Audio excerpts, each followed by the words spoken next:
Lamar Jackson is getting his swagger back at Ravens practice during training camp. We talk about that, the latest injury updates for the team, and so much more coming up next on this episode of Locked On Ravens.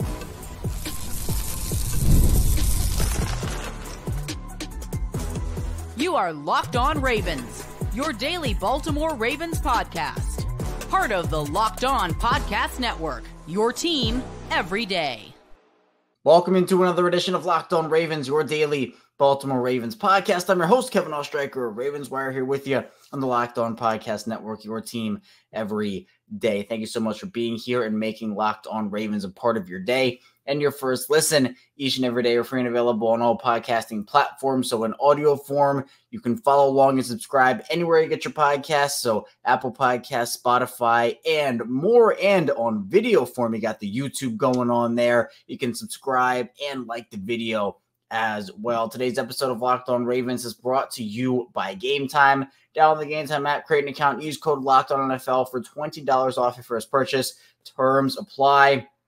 Ravens training camp still in full swing here. We're going to be talking about it today as, of course, you would expect the offense with Lamar Jackson back would be doing a little bit better. Lamar certainly getting his swagger back. So in the first part of the show, we'll talk about Lamar, who stood out from Tuesday's practice, and gather what we have heard and seen out of training camp over week 2. In the second part of the show, we do have some injury updates to get to, including an outside linebacker who I think a lot of people thought had a ton of promise this season.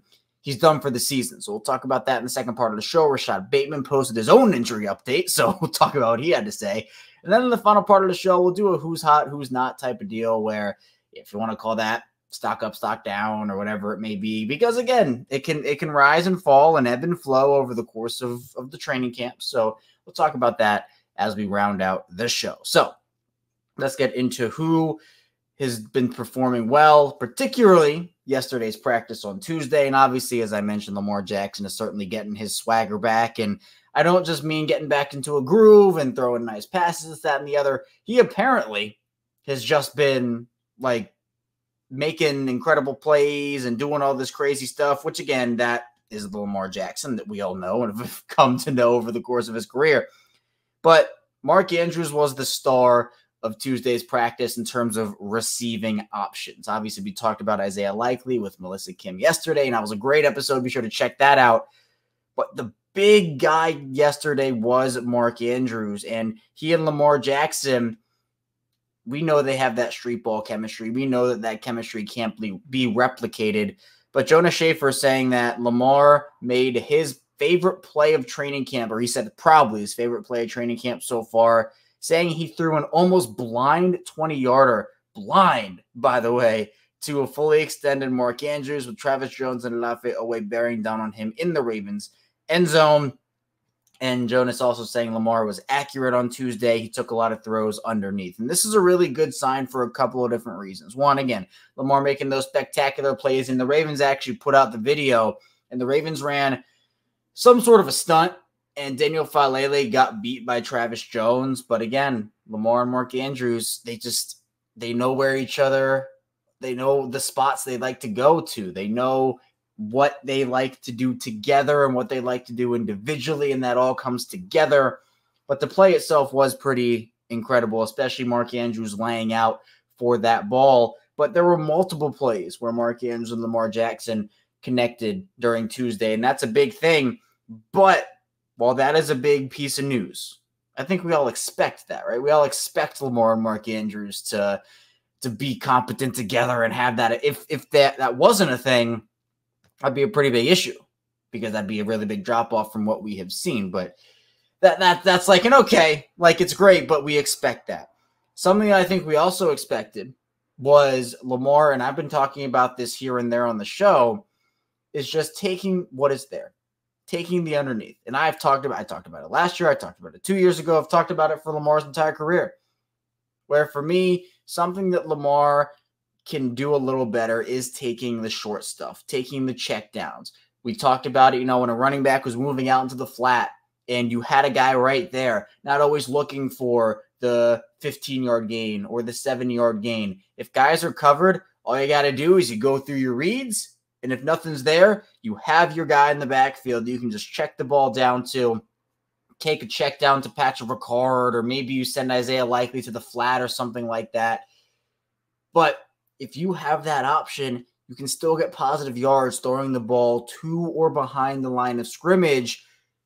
And that's a really big part because sometimes plays just don't develop, right? Defenses have sticky coverages on some plays, or there are opportunities to throw a ball. That window is there, but then that window shuts, and you got to, again, you move from your first read to your second read to your third read, et cetera, and nothing is there. You don't want to try to force anything in. And Lamar, obviously, there is more to his game where he's not just going to stand in the pocket and go 1, 2, 3, throw, and that's it, where he does that on occasion, but he also has the option, if he so chooses, to run the ball and scramble out in the pocket, try to make things work, and try to get things to a different spot where you can – he runs guys open, right? You talk about throwing guys open, which Lamar also does. Lamar does throw guys open, but he runs guys open too.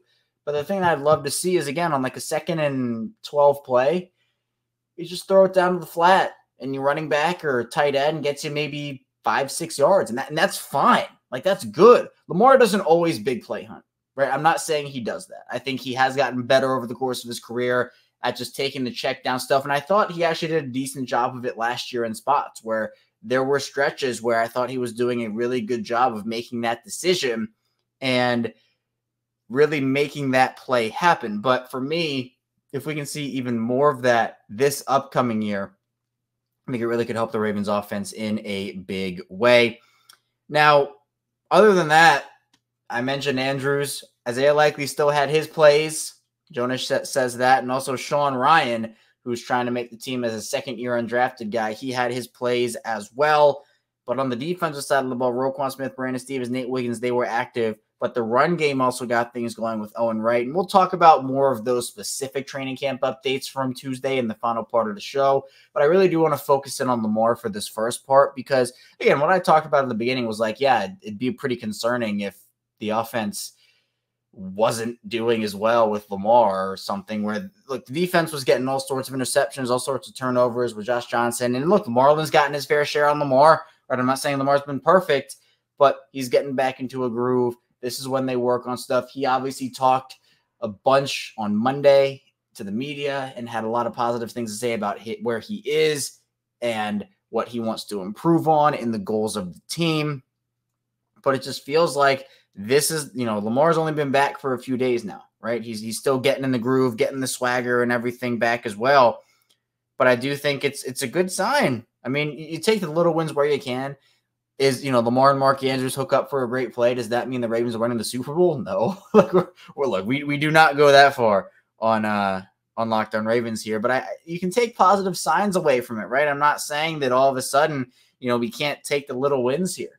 There are little wins, there are little losses, there are big wins, there are big losses. That is the big thing. So Mark Andrews obviously was the guy that got all the praise and by all accounts was the best player on the field. And Lamar was doing his absolute thing. And I think to me, too, it's another big product because now you have guys like Derrick Henry who can play as not going to line them up in the slot or anything crazy like that. But out of the backfield, it can be effective. So taking those big checkdowns, we know Lamar in the middle of the field, and he's gotten better outside the numbers and all that type of stuff, which, by the way, the outside the numbers argument was overblown to begin with. Obviously, he prefers middle of the field, and that's fine. But he can make those outside the numbers throws.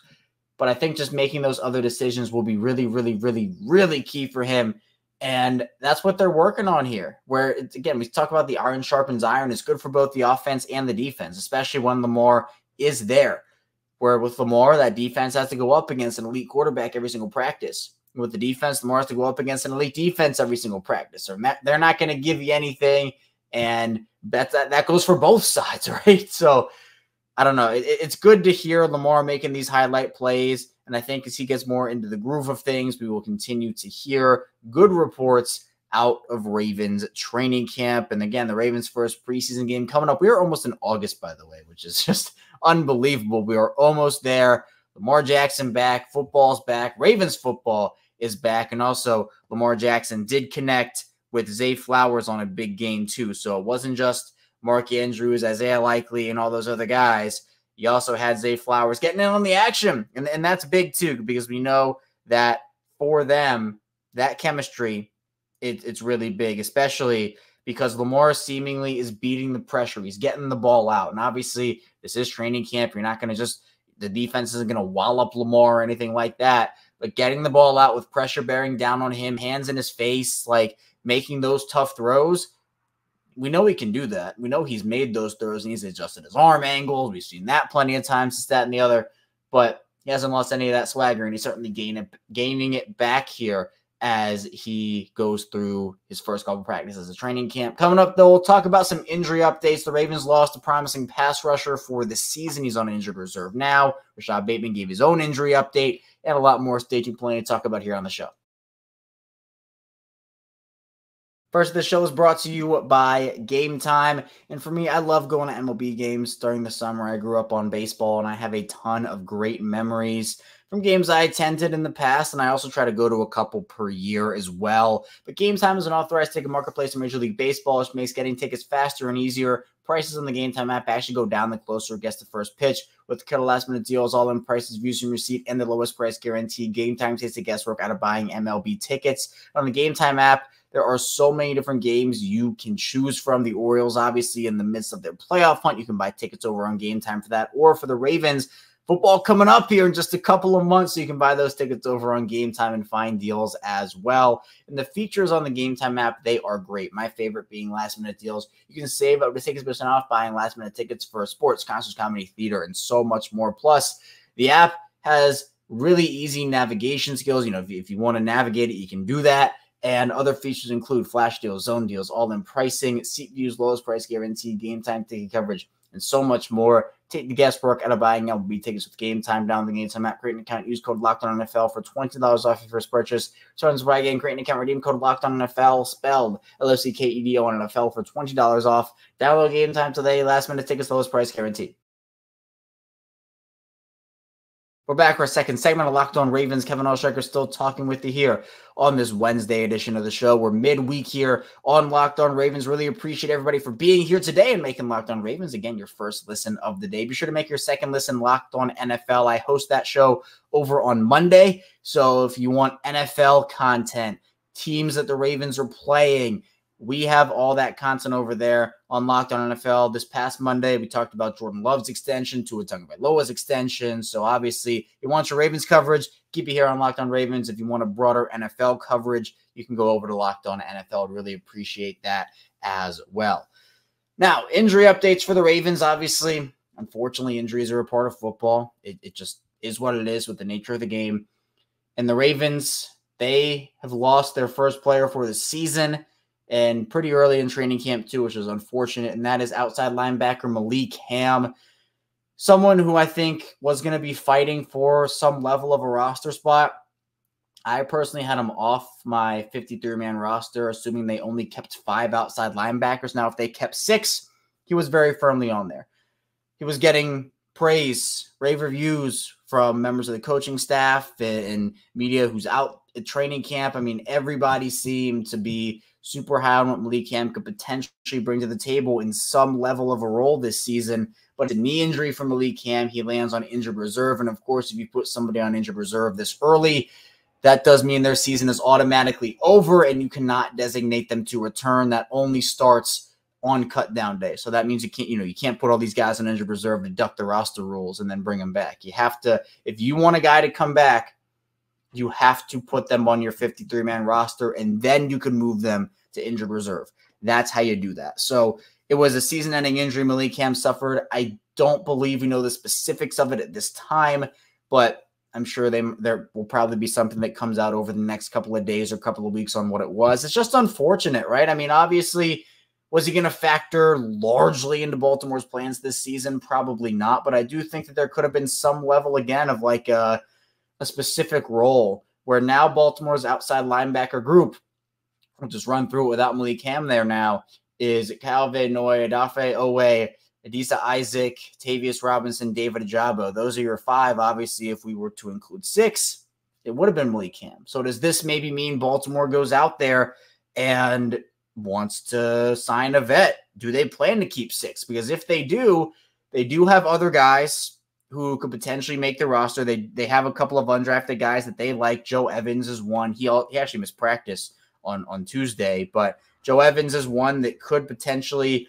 fill in on that 6th spot. And I'm quickly going to pull up a list of outside linebackers that are available. I know Yannick Ngakoue, I believe, is still out there, although I'm sure not a lot of Ravens fans would want that reunion based off of how his time went. Although I will say, Don Martindale's defense, although they keep some, it's like a somewhat similar system in terms of internal defensive coordinators coming through, but Don Martindale's system was not right for Yannick Ngakoue. I mean, they had him dropping into coverage and all this crap. I mean, it wasn't his game. And that to me kind of hindered. And plus, he was a guy that was just so close to so many sacks. But regardless, it's tough because I don't think Adisa Isaac's going to play a big role for them this season. I honestly thought Malik Cam would, they're not going to cut a 3rd-round pick, obviously. There's still potential with Isaac, but with him missing time already, and who knows when he's going to be back off the NFI.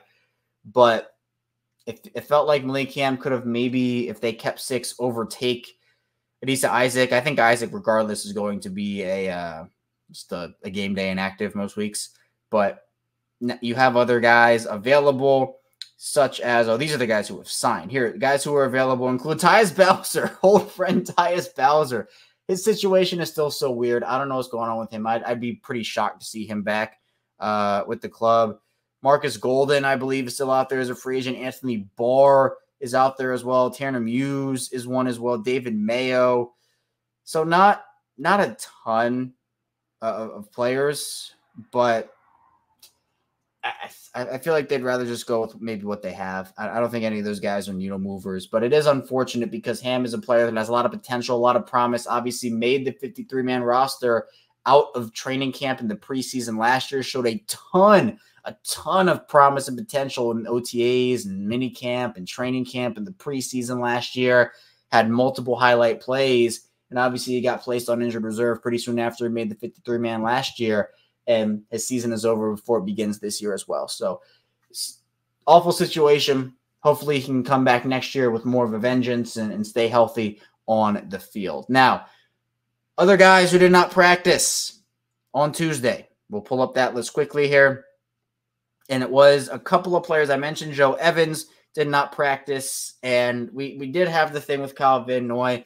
He is back, though. We don't have to worry about that with the whole the neck thing. He is back at practice right now. But other guys who did not practice, Deontay Hardy, Bateman, who we'll talk about. Tez Walker was not out there. And then Trayvon Mullen, who suffered he was carted off on Monday, I believe that was. Maybe it was Sunday. He ended up not being there. And also Rashad Nichols was not there as well. And then the other guys, obviously, TJ Tampa on the PUP list, Adisa Isaac on the NFI list, and Keaton Mitchell on the PUP list as well. Now, Rashad Bateman posted a comment. We got an injury update via Instagram from the player. And that is just, I guess, the age of social media and how it works these days. But Rashad Bateman posted his own injury update from Instagram. It was on a picture he posted, and a fan ended up commenting below and said, "Tell me you're going to be good, and it's just soreness. We need you. You're literally the best wide receiver we have." I think Rashad's going to be awesome this year if he can stay healthy. I'm not sure he's the best receiver they have, but that's what the comment is. I'd probably take Zay over him for being honest. In fact, I would take Zay over him if we're being honest. But he ends up saying that, and Rashad Bateman responds saying, "Oh, my mama, it's just sore, bro. They're tripping." So for him, given that update, it's not apparently what Rashad's saying here is it's not serious. Bateman, again, he missed Monday. Well, he did not miss Monday. He left early on Monday, then missed yesterday's practice. John Harbaugh on Monday said that it was soreness and he didn't expect it to be anything serious. But obviously with that, you want to be cautious, right? There is no point, there's no benefit to rushing Rashad Bateman back because obviously you want him on the field, you want him getting chemistry with Lamar. But, if he gets rushed back from that in the second week of training camp and then he goes down like a week later because he could have just rested it, that's obviously a bad use of your resources and a poor way to manage an injury. So I expect them to be cautious with Rashad Bateman, especially considering his other health history at the NFL level. But it is weird, kind of the disconnect he and Lamar have had, not only this offseason in training camp, but over the course of their careers, where it's like either Bateman is down or Lamar is down and they can't really get on the same page. Well, this year it's Lamar misses time with an illness, Bateman is balling out, and then Lamar comes back, and then Bateman leaves with soreness. And it's like, well, one's there and the other's not, but the other will come back and then it'll be great. But then the guy comes back and then the other goes away. And you're just like, okay, we're playing this like this flip-flop game of like what's going on. So hopefully Rashad can get back soon and start establishing that chemistry with Lamar. Coming up, though, in the final part of the show, we'll be talking about training camp notes from Tuesday, talk about who's hot, who's not, and potentially a trade on the edge that could maybe happen. It's a pros trade by Bleacher Report, so be sure to stay tuned. We'll talk about all that next here on Locked On Ravens. First, the show is brought to you by FanDuel. I love sports. I love them so much I never want them to stop. But as the playoffs wind down, we get fewer games and the sports aren't sporting like I want them to. But FanDuel lets me keep the sports going whenever I want. All I have to do is open the app and dream up bets anytime I'm in the mood. And this summer, FanDuel's hooking up all customers with a booster bonus daily. That's right. There's something for everyone every day all summer long. So Gunnar Henderson is still in the MVP conversation for the Orioles. If you want those odds, head over to FanDuel. Or for the Ravens, they open up against the Chiefs in week 1. They open up as 2.5-point underdogs in that game. So if you want that line, FanDuel has you covered as well. Head over to FanDuel.com and start making the most out of your summer. FanDuel, official sports betting partner of Major League Baseball. We're back. Our final segment of Locked On Ravens. Kevin Ostreicher here with you still on this Wednesday. Really appreciate everybody for tuning in today and making Locked On Ravens a part of your day. If you're in every day or you listen every single day on this show, really appreciate you and your support. If you're new to the channel, welcome in. Hopefully you enjoy the content. Be sure to like and subscribe. And if you're somewhere in the middle, welcome back into the show. We're here for you 5 days a week with daily Ravens coverage. So every single weekday, I've not missed an episode. This is episode 1,303 consecutive, dating back to 2019 for me. So I am here for you for your daily Ravens coverage. We also do bonus episodes on the weekends at times. We do live edition episodes for post-game after Ravens games. After every piece of Ravens big news, we're going to do game day episodes this year that are going to be bonus episodes. So we have a lot planned for the season. Really excited for all that. We just hit 7,000 subscribers about a month or so ago. So if you want to be on that road to 8K, really appreciate that and your support on the show. Now, let's get into more training camp notes from practice on Tuesday and just other things going on around the team. Let's actually start with, if you are an everydayer on Locked On Ravens, you know that Qadry Ismail, who's a former Ravens wide receiver, is a Super Bowl champion. He comes on every single week here to talk Ravens with us. And his son, Qadry Ismail, is on the team. And he was a college quarterback, ended up making the transition to wide receiver, was an undrafted guy. The Ravens signed him. Well, he is now listed on the Ravens roster as a tight end, and he has been getting work in and has been impressive. Him and Dayton Wade have been the two undrafted pass catchers that have been impressing so far throughout camp. So Qadry's a big guy. He's 6'6", has the frame that I think the Ravens were looking for in the draft in terms of, look, Tez Walker's a bigger-bodied wide receiver, and Qadry is even bigger than Tez. Like, Qadry's a huge guy. So using him as a tight end in that skill set, I think could be really beneficial for him, really beneficial for the team. And it's just like the more you can do, right? Qadry has the experience at wide receiver. He has the experience at tight end. Man, I would love for him to throw like a trick play touchdown with his quarterback experience too. That would be crazy. But he had a long gain in practice on Tuesday. It was kind of apparently like a floater ball, and he ended up catching that. That's a big thing. I mean, again, we don't really know with him. Obviously, I think Baltimore only keeps 3 tight ends. So if he is a tight end, I think that he probably doesn't make the squad. But you know what? I think he's a prime practice squad candidate. And I think he could probably make a team somewhere else if he has a strong, almost like a Travis Vokolek type player, right? Where Vokolek, if the Ravens didn't have the tight ends, they would have made the roster. But they didn't, and the Cardinals end up getting him from Baltimore's practice squad, I think it was, or off of waivers. I can't remember exactly. But one of the two. I can't remember exactly. But for Qadry, I think could be the same path where it's just a numbers game. Like if he has a strong training camp, strong preseason, he deserves to make the roster. But they only keep 3 tight ends. It's a numbers game, but he could make it as a priority practice squad player, which I really do like for him. Other than that, you have a couple of other guys making impacts on the offensive side of the ball. I mentioned how the running game got going on Tuesday. That was a report from multiple different accounts, and Owen Wright was a name that turned some heads. And John Harbaugh has hyped up Owen Wright.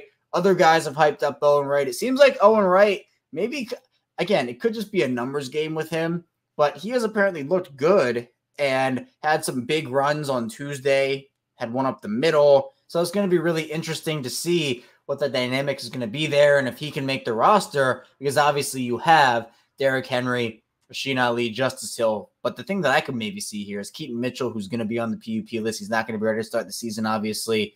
I think they do carry 4 running backs. And so if they do, I think Owen Wright can make the roster for sure. I think he does make the roster if they carry 4 running backs. But to me, it's do they carry 4 running backs before Keaton comes back? Because after I think they do, it's going to be Henry, Mitchell, Hill, and Ali. But do they maybe just do a 1-for-1 where it's Wright who makes the roster, and then when Mitchell comes back, Wright gets cut? That will be an interesting thing to monitor. On the defensive side of the ball, Trenton Simpson made some flash plays. Josh Tuopo ended up generating a pressure, and he also had Nate Wiggins.